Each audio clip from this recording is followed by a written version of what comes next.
আসসালামু আলাইকুম। আশা করি সকলে ভালো আছেন, সুস্থ আছেন।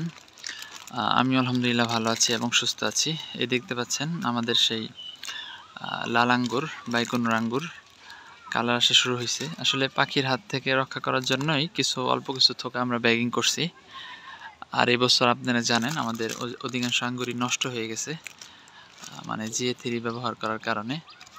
এই তো দেখেন থোকাগুলো আমরা ব্যাগিং করে রাখছি যাতে পাখি নষ্ট করতে না পারে। এই তো। তারপরেও পাখিদের জন্য অনেক উন্মুক্ত করা আছে এখনো। এই যে এগুলো পাখিদের জন্য উন্মুক্ত করা। এই গাছের বয়স বেশি না, 1 বছর বা 14 মাস বয়সে একটা গাছ হবে। এই যে দেখেন, ঠিক আছে, পর্যাপ্ত ফলন আসছিল কিন্তু থোকাগুলো নষ্ট হয়েছে। এই যে পাখি খেয়ে রাখছে, অর্ধেক অর্ধেক খেয়ে রাখছে, এই আর কি। তো ওই পাশেও অন্য অন্য জাত আসছে ভালো ফলন। তো এখানে ব্যাপারটা হলো ওই যে এখানেও আমাদের নতুন কিছু জাত ছিল, মানে অপরীক্ষিত। এগুলোর রেজাল্ট আমরা ভালো পাই নাই। 3 বছর দেখার পরে এই গাছগুলো আমরা কেটে ফেলে দিয়ে এখানে আবার নতুন করে অন্য অন্য নতুন জাত লাগাইছি। এই যে দেখেন, এখানে কিন্তু ওই যে এই সারিতে সব 3 বছর বয়স, 3.5 বছর বয়স্ক গাছ ছিল। তো এগুলো আসলে রেজাল্ট খারাপ পাওয়ার কারণে আমরা কিন্তু কেটে ফেলছি। তো এই হলো ঘটনা। আসলে আমাদের একটা ট্রায়াল সেন্টার এটা। আমরা গাছ লাগিয়ে মূলত পরীক্ষা নিরীক্ষা করি।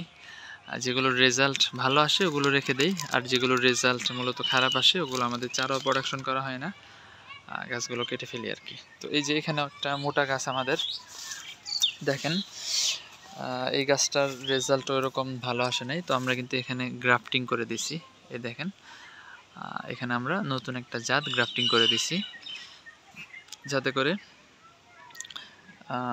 এখান থেকে মানে এই গাছটাই অন্য একটা জাতে রূপান্তর হয়ে যাবে। মানে আমাদের এটা পরীক্ষিত জাত আর কি। তো এটাও ফলন দিছে 2-2.5 বছরের মতো, কিন্তু রেজাল্ট ওরকম কাঙ্ক্ষিত রেজাল্ট না। তো এই কারণেই গাছগুলোকে পরিবর্তন করা, এটাকে টপ ওয়ার্কিং বলে, মানে গ্রাফটিংয়ের মাধ্যমে অন্য জাতে রূপান্তর করা। আর এগুলো আসলে কাটিংয়ের চারাই, সবগুলোই কাটিংয়ের চারা। এই যে দেখতে পাচ্ছেন বাইকোনোর। ওই পাশে আমার মোটা মোটা গাছ আছে, ওগুলোর একটার বয়স 4 বছর হবে, 3.5 বছর 4 বছর। আর এটার বয়স এই তো 12 মাস, 12-13 মাস বা 14 মাসের মতো হবে। তো এই হলো ব্যাপার। আসলে ফলগুলো সম্পূর্ণ কালার আসলে দেখতে আর অনেক সুন্দর লাগবে। আর এই যে দেখেন ফলের উপরে দাগ বসে, এগুলো আসলে মাকড়ের আক্রমণ। এবছর ফলন মানে ফলগুলো নষ্ট হওয়ার কারণে আমরা ওইরকম পরিচর্যা করিনি। এই মাকড়ের আক্রমণের জন্য যদি নিয়মিত ছত্রাকনাশক এবং কীটনাশক স্প্রে করা হয় তো পচন রোগও থাকবে না, আর মাকড়ের যে প্রবলেমটা দাগ এটা কিন্তু থাকবে না। মানে প্রত্যেকটা আঙ্গুর একেবারে ফ্রেশ হবে, একেবারে সুপার ফ্রেশ। ঠিক আছে, যে এখানেও দেখেন যে আঙ্গুরগুলো ফ্রেশ, এই যে এরকম ফ্রেশ হবে। যে আমি একটা আঙ্গুর ছিঁড়ে দেখাই, এই দেখেন আঙ্গুরগুলো কিন্তু একেবারে ফ্রেশ। ঠিক আছে, সাইজে অনেক মোটা এবং একেবারে ফ্রেশ আঙ্গুর। হ্যাঁ, এই আঙ্গুরগুলো বাজারে কিন্তু দুর্দান্ত চলবে, যেমন মিষ্টি। এবং আঙ্গুরগুলোকে সিডলেস করা হয়েছে, ভিতরে কোনো সিড নেই। আর অনেক সময় আমি বলি যে আঙ্গুর সিডলেস বুঝবেন কিভাবে।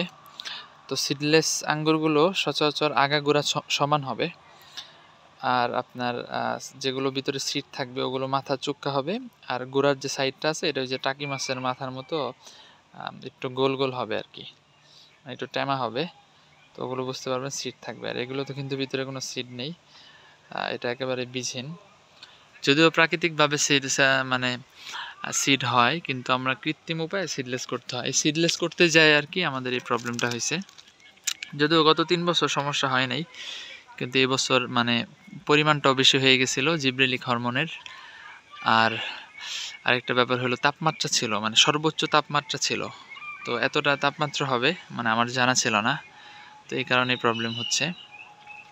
যাই হোক, আপনারাও যারা জিএ3 ব্যবহার করবেন আপনাদেরকে বিষয়টা বলে রাখি, অতিরিক্ত তাপমাত্রায় এগুলো ব্যবহার করা যাবে না। ঠিক আছে, স্বাভাবিক তাপমাত্রায় ব্যবহার করবেন। একটু মেঘলা আকাশ থাকলে বা বৃষ্টি বৃষ্টি ভাব বা হালকা রৌদ্র থাকলে ব্যবহার করবেন। অতিরিক্ত খরাতে জিএ3 খুব বাজে রেজাল্ট করে আর কি, যেটা আমরা এই বছর আমরা নিজেরা ভুক্তভোগী।